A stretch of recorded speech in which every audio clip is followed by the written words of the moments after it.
இல்லை, இப்போ நீங்கள் வந்து மருத்துவமனையில் எல்லாமே துரிதப்படுத்திட்டாங்க, எல்லாமே ஆக்ஷன் எடுத்தாங்கன்னு நீங்கள் சொல்கிறீங்க. அந்த டிவிக்கு வழக்கறிஞர்கள் என்ன சொல்கிறாங்க, இதில் வந்து நிறையா ஆராய வேண்டியது இருக்குது. என்னதான் ஆராயணுமா? இப்போ உடற்கூறு ஆய்வு செய்ய அவசரமாக சார், செஞ்சிருக்காங்க. ஏன்னா அபத்தமா சார், அதெல்லாம் முட்டாள்தனமான பேச்செல்லாம் வைக்காதீங்க.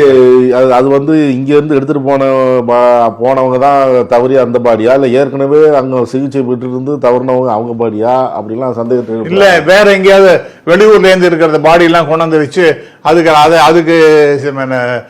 உடற்கூறு ஆராய்வு எல்லாம் பண்ணி எல்லாம் நாங்கள் நீதிமன்றத்தில் பார்த்துக்குவோங்கிறாங்க.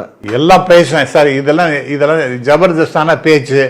அதாவது இது வந்து கோர்ட்லாம் it will not stand scrutiny at all. Legal ஸ்க்ரூட்னிக்கெல்லாம் வராது. இதெல்லாம் வந்து டம்பா பேச்சு. இதெல்லாம் அவங்க வந்திருக்காங்கன்னா அவங்களுக்கு எக்யூப்மெண்ட்ஸ்லாம் இருக்குது அப்படின்னு சொன்னால், டாக்டர்ஸ் அவைலபிள் அப்படின்னு சொன்னால், அந்த உடற்கூறாய்வு செய்வதற்கு அவங்களுக்கு எல்லா விதமான ரைட்ஸும் இருக்குது. எந்த நேரத்தையும் செய்கிறதுக்கு அவங்களுக்கு legally they are entitled to do it and they have right to do it. அதனால் பண்ணியிருக்காங்க அவங்க. அப்படி இருக்கும்பொழுது அதையும் நீங்கள் குறை சொல்லிட்டு இருந்தீங்கன்னா என்ன அர்த்தம்? இவ்வளோ பேரை காப்பாற்றிருக்காங்கன்னு அந்த ஒரு நன்றி விசுவாசம் இல்லாத ஒரு கட்சியாளர் என்ன சார் அர்த்தம்? அப்படியே என்ன நெருக்கி இவ்வளோ பேர் ஒரே சமயத்தில் அந்த வர முடியாத இடத்துல வரவழைச்சு இவ்வளோ பேர் வந்து செத்து போயிருக்காங்க. இத்தனை பேர் ஆனாலும் கூட அரசாங்கத்தால் இவ்வளோ பேர் பாதுகாக்கப்பட்டு இருக்கிறார்கள். அவங்கெல்லாம் சேஃபாக வீட்டுக்கு போயிருக்காங்கிறது எவ்வளோ பெரிய விஷயம்.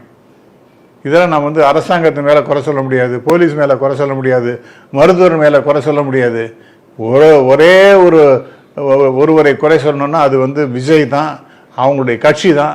வேற ஒன்றும் சந்தேகமே கிடையாது சார்.